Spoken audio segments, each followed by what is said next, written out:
I'm saying Yes. the boom here, which is actually Luis Chaparro thing. Shame he's not here right now, but I'm here with the great mafia writer, writing on the mafia, Christian Cipollini. Correct pronunciation? That's it. Good enough. Uh Great to be. We've been in contact for a while. It's great to be hooking up and in contact with some of the seasoned mafia writers in the United States, and hooking up with people who've been covering the narco beat in Mexico. And we've been covering organized crime there. I think we can learn a lot from each other. I can learn especially a lot about the people who've covered the mafia for a lot of decades in the United States. But anyway, Christian, he's a great writer, great reporter. Among things, he did a fantastic graphic novel on Lucky Luciano. Fantastic stuff. We can talk about the man there. But he's got a new book he's working on, which is actually himself has stepped into the narco world, but on the US side, which is a really underreported beat, is cartels in the USA. So a great beat to get into there. And he's got a next book coming up on that, which is going to be quite something. We've got a story as a bit of a taster of what he's working on. But Christian has been for 6 years now in contact with a killer in prison called known as El Mano Negra, who is an assassin born in the USA, in California, grew up a bit in Mexico, bounced back and carried out dozens of murders from the 1970s to the 2010s when he was finally caught and working for cartel. So great to be here, Christian. So Thank you. Always a pleasure. getting into this then. So let's so first I mean, how did this come about, this first meeting with El Mano Negra? And how did this kind of jump over from a long time reporting on the mafia figures to starting to report on a cartel hitman, a figure, an interesting figure we'll get into. But how did this all come about? Well, the short of it was a colleague of mine, not a writer, but one of those people that deals in artifacts. I guess the buzzword is murderbelia. Like his specialty was serial killers, mass murders, collecting some mafia guys that like would do art and he'd sell it. It's controversial, provocative Mm. vocation. But he So had reached sorry, just to get this straight, it's memorabilia of like serial killers or mafia. yes, yes, Oh wow, so like you sell them off on like eBay and shit. Like you sell like yeah. There's you know, no, regardless of how people think about it, I'm the messenger. okay. There is a market for this kind of thing. I mean, just an example, a tire from Ted Bundy's VW. Like that's just a random something I'm pulling out. This guy, we had been friends since social media really started taking off because he was in some of the same circles. Well, he reached out to me one day in early 2018 and said, "Hey, I don't know if you ever heard of Jose Martinez, El Mano Negra," and it vaguely rang a bell. And he said, "This guy wants to tell his story. Do you know, he wants to talk to you." And I thought, oh, okay, well, that's interesting. I've had some mob guys like retired or, whatever that have come to me, but it was odd because it was so real time. And to be honest, like here I'm being my vulnerable self, I was a little taken aback. Like, well, wait, this guy's like a cartel enforcer and he wants to talk to me. And I always said I usually deal with dead guys. Like that's my history. And not that you have to narrow yourself, but I said I entertained it and said, okay, all right, maybe down the road. And literally it was my fault. And I put this in the book, which will come out. I kind of admitted like I was last to the starting line. And Martinez kept asking my friend, because they would talk via the prison phone. Finally, I said, okay, I'll get on a three-way call. my colleague set it up, and the three of us got on the phone, and I was sort of, I don't know how else to put it, enamored. Like, wow, this guy's funny. He has a self-deprecating sense of humor.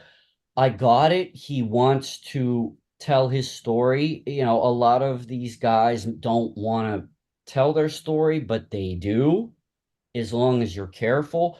So, long story short, a couple months later, he started mailing me postcards and telling a little bit about himself. And then I set up an account. At this time, just so for context, he was in a jail that had the luxury of video visitations. You pay for it, you schedule it, and for 15, 20 minutes, we could talk. And once I figured out I could screen record it, yeah, then I started collecting them. Fuck, I'm going to hell. 100%. I'd rather go to hell than heaven. But once I started doing that, it really led to him giving me more info, like, hey, I'm going to send you my handwritten memoirs.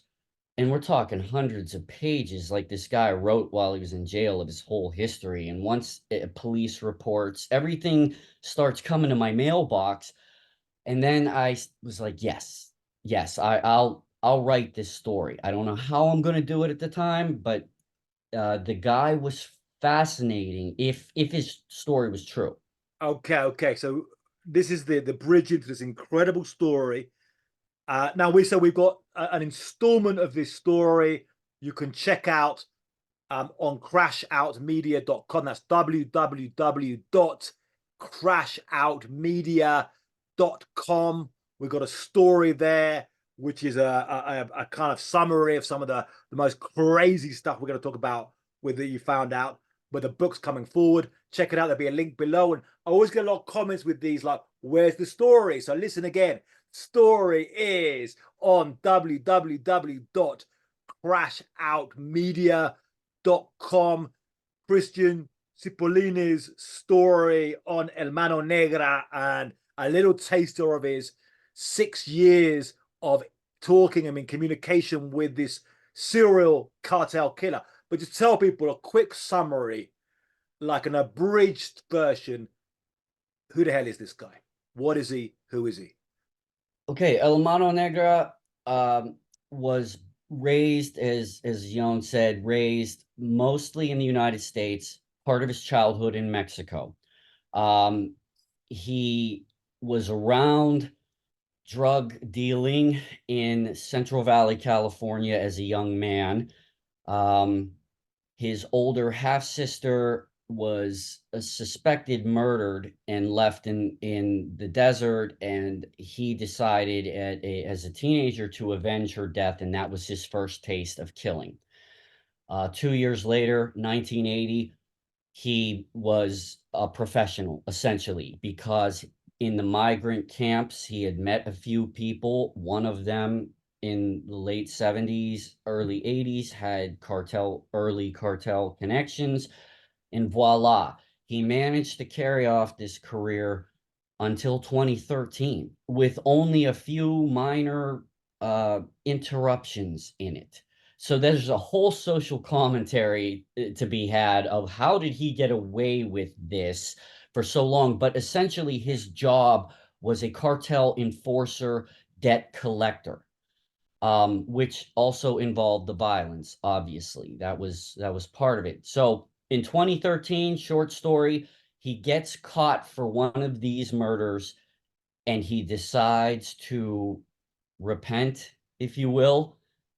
Interestingly, not rat anybody out. It was more like, I'll take the rap, and I suspect to this day, even for some things that he maybe didn't necessarily uh, assert himself, but was there, and boom, because he didn't want other people to get in trouble. So he repents and says to the cops, "Oh, I killed your guy, but I also killed like 30 plus more."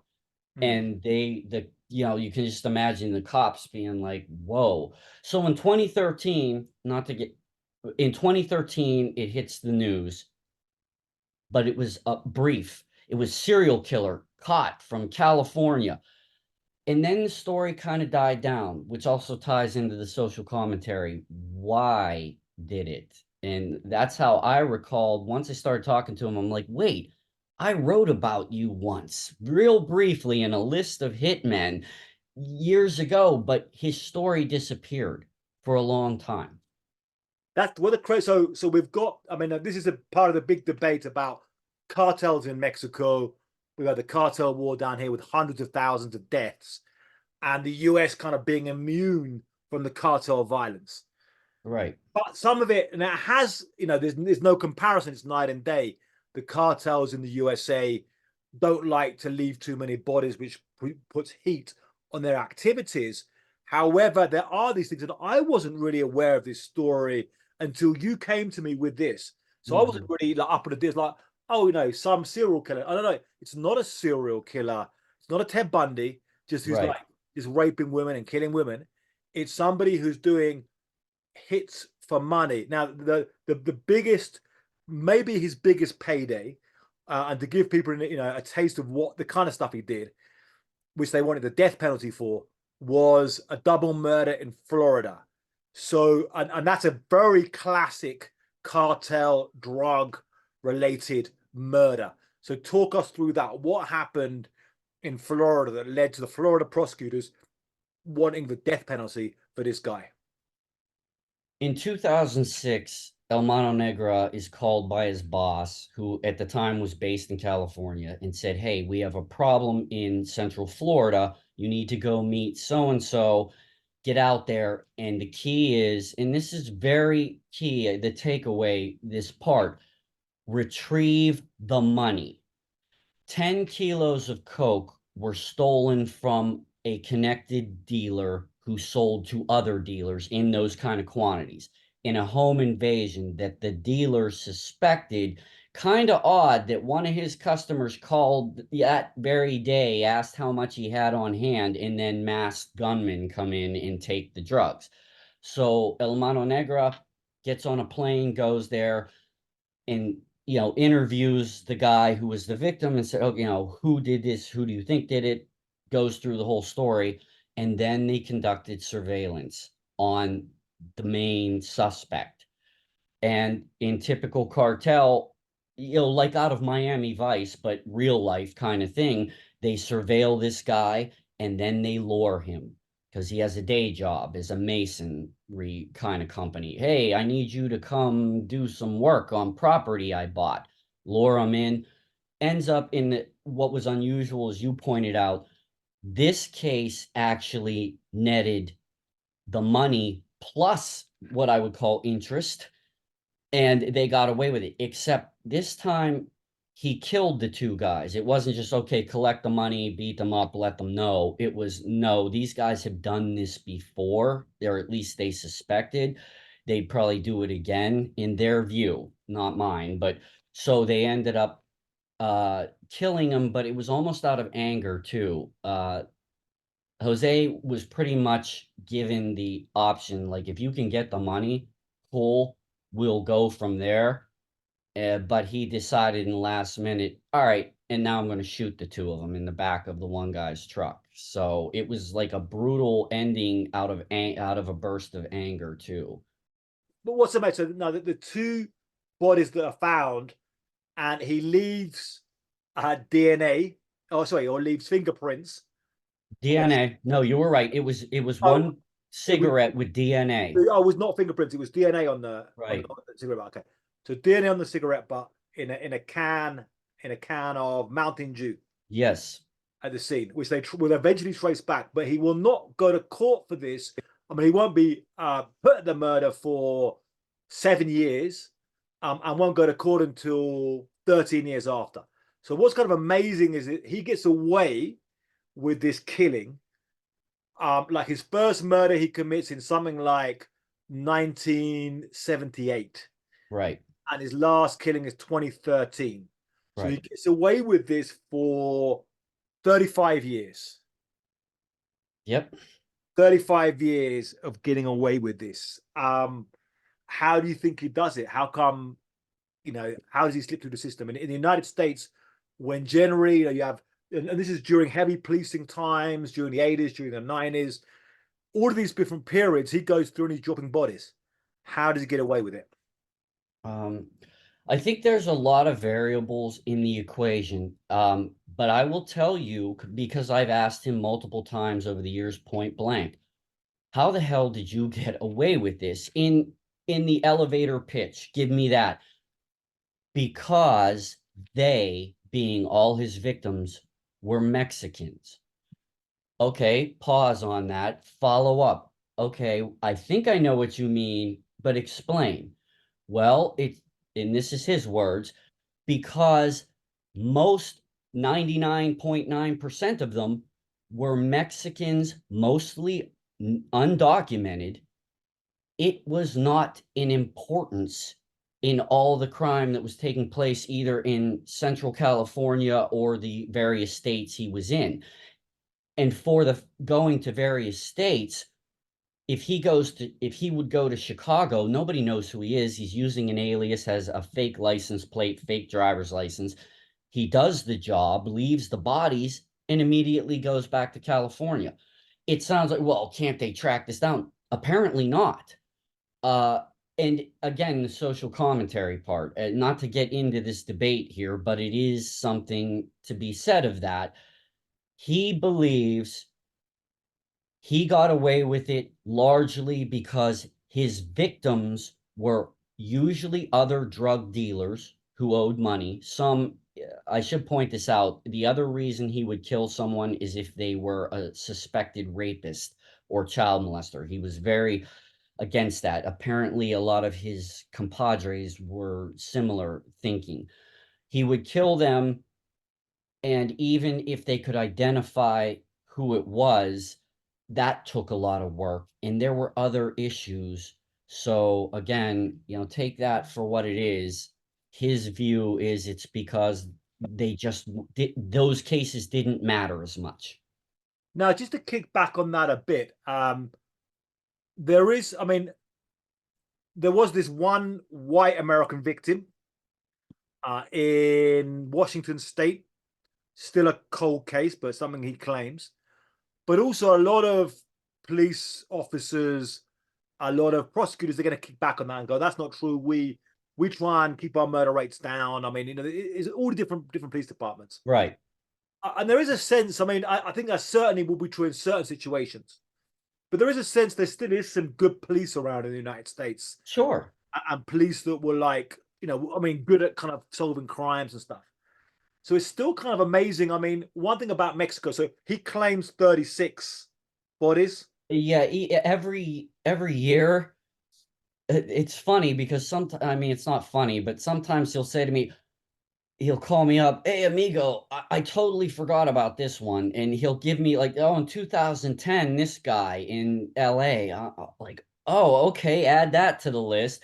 So being safe, I say 38-ish, 39 is probably being conservatively safe.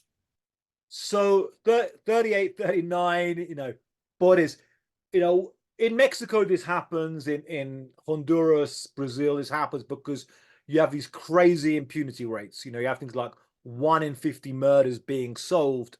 So you have a 1 in 50 chance of being caught. So you kill and kill and kill and kill. But in the US, generally, there's some bad areas. But he wasn't killing in the most high crime. He wasn't killing in like Baltimore or like right. St. Louis, where there's like super high murder rates. And he was killing kind of all over little towns, Idaho, Iowa, here and there. It's still pretty amazing. Was there something about the way he did it, which was he was pretty pro at getting away with this as well? That's a great question, and I'm glad you asked that because I should point out some of the factors involved. Yes, he does seem like he was very particular and cautious. He had a network. Most of the actual murders, there was a whole network of people and plans, and again, down to the fake IDs. You maybe can't pull that off today, but in 1986, it was easier to have fake ID and hurry in and out of a place. There aren't cameras everywhere.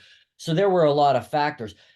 Reading the police reports, some of them, yeah, were very detailed, to give credit to the police. I mean, they tried to, but you're talking about a guy that, say he did it in Waterloo, Iowa. He's in and out in 24 hours. Yeah, it's hard to catch a phantom. And the one white guy he killed in Washington, they went up there, a couple of them. They watched the guys, saw where to get him. They got him on a freeway and just took off and drove. And he did, if he was in a vehicle, they would drive straight, even if it took like 2 days. They didn't mess around. So, in answer to your question, it was in and out, and they were pretty efficient at doing that. You go do the job, you don't even ask too much about the backstory. You identify the mark, you do it how you think would be best, and leave the least amount of witnesses. You know, some of them he would lure to places that he knew no one would find them until he was long gone.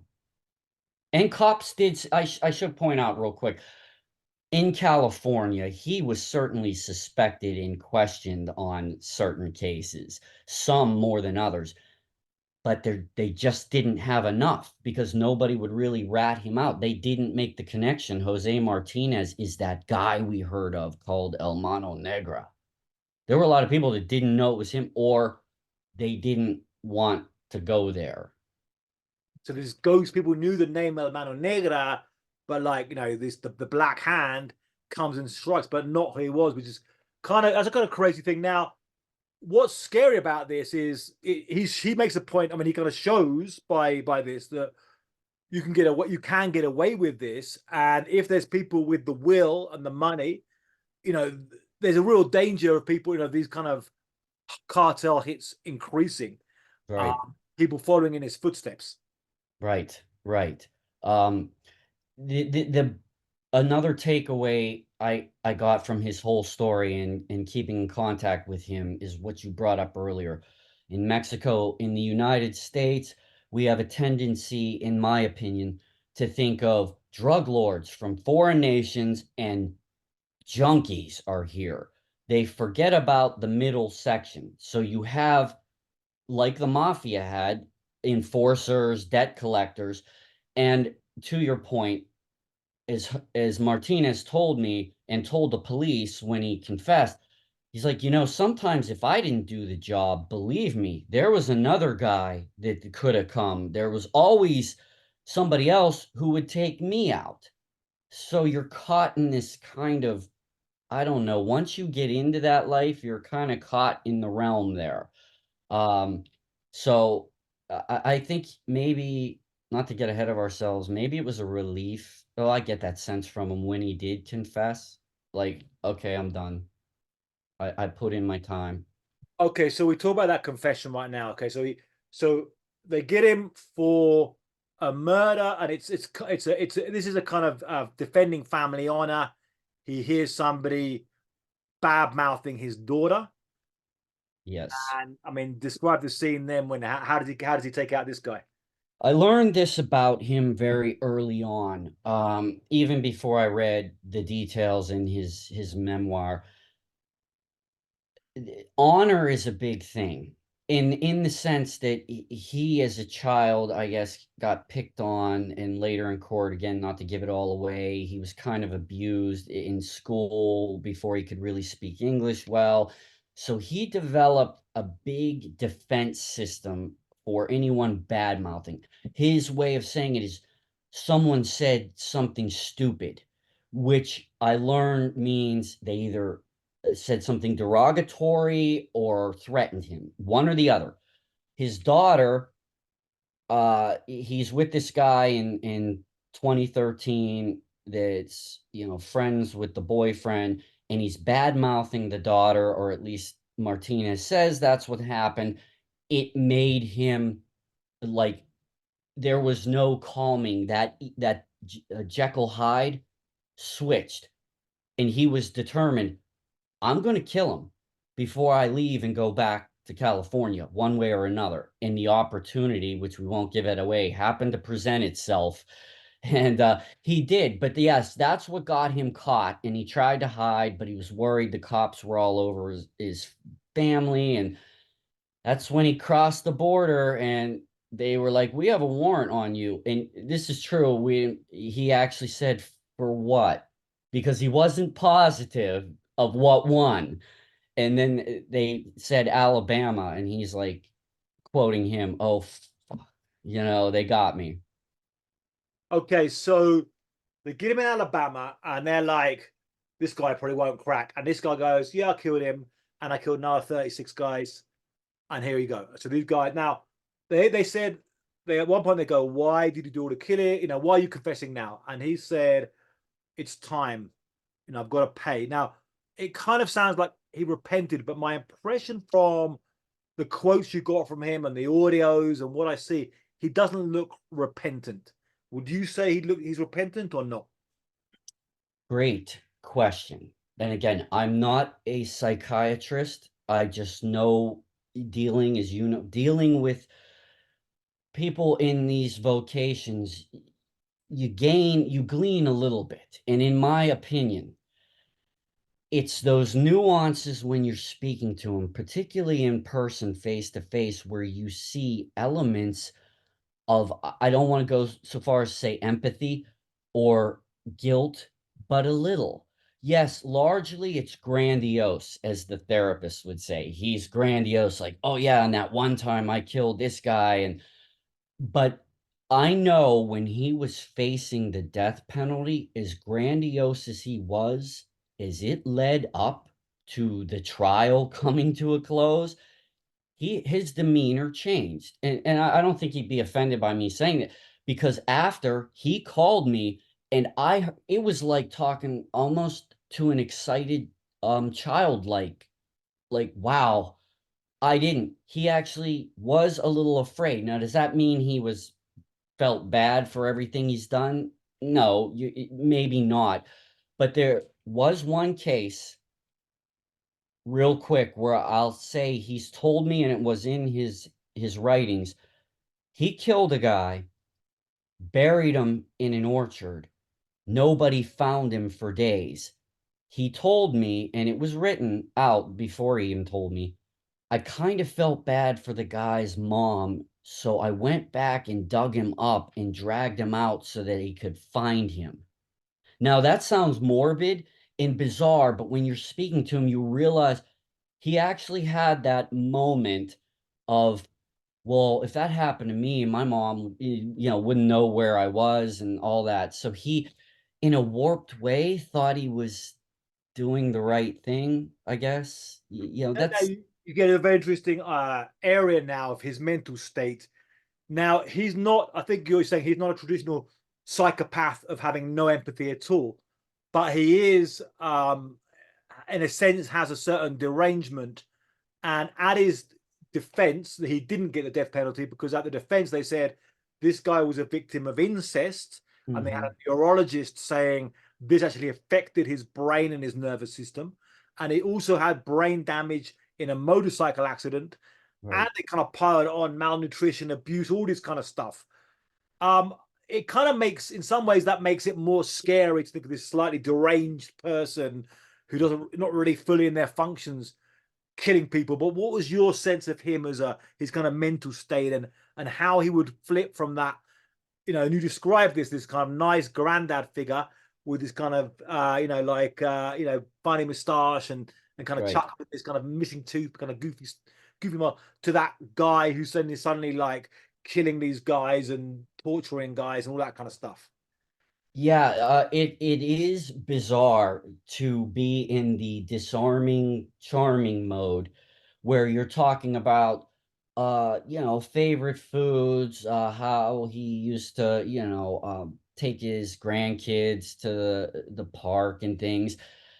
And then when it switches to, okay, what do you miss about being a free man? And sometimes it'll be the casual, well, like I miss the good food and seeing my family. Other times it's a complete switch 180 to, I miss blood. I miss my guns. I'm quoting there. That's where, I think in his mind, again, I'm not a psychiatrist, but I think he was able to compartmentalize and balance as best you can the two worlds, but sometimes they convert, and like switching is not controllable, such as the case that put him in jail for life, the one that got him caught. That was out of, I can't control that side of me. I'm so used to killing, I don't even think about getting away with it. I just do it. It's, to me, it's a really murky area of variables coming into play, I guess. And there's this weird kind of animal instinct of killing and people enjoying and getting addicted to murder, which is a crazy factor. Now we're just running out of time, but very quick anecdote. I mean, we can go on for hours in this, and there's a book's worth of material, which is why there's a great book coming. But just a quick anecdote, one of the many crazy anecdotes. He met El Chapo. Tell that story. How did he meet El Chapo? He claims in 1991, end of the year, his boss, who you'll learn it goes by Mr. X, that's all he says.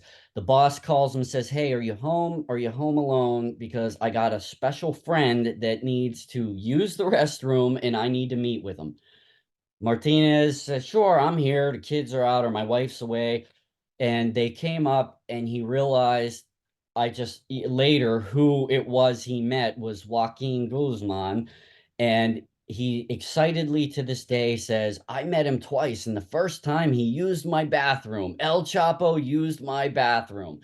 So some people have argued there's no way El Chapo was in California ever. And I questioned him with that. I said, skeptics are like, really?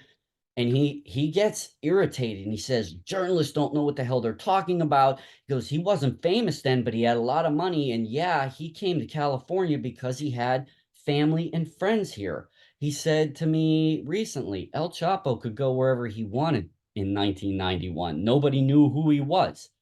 Okay, good point. Well, there's a lot of different things he brings up, which makes his testimonies look very credible. Very quickly, where can people follow you, see your stuff, and find out when the book's going to come out and where to buy it? Thank you. For the time being, you can find me on Instagram. I had to rebuild a new one, but it's Gangland Legend Part 2, the number 2. I'm on Twitter, Gangland Legend. Facebook, just Christian Cipollini. Follow me. Yes, I'm going to re-put my website up soon. I redoing the whole thing, so I apologize. But you can follow me in those places. Reach out to me if you have questions.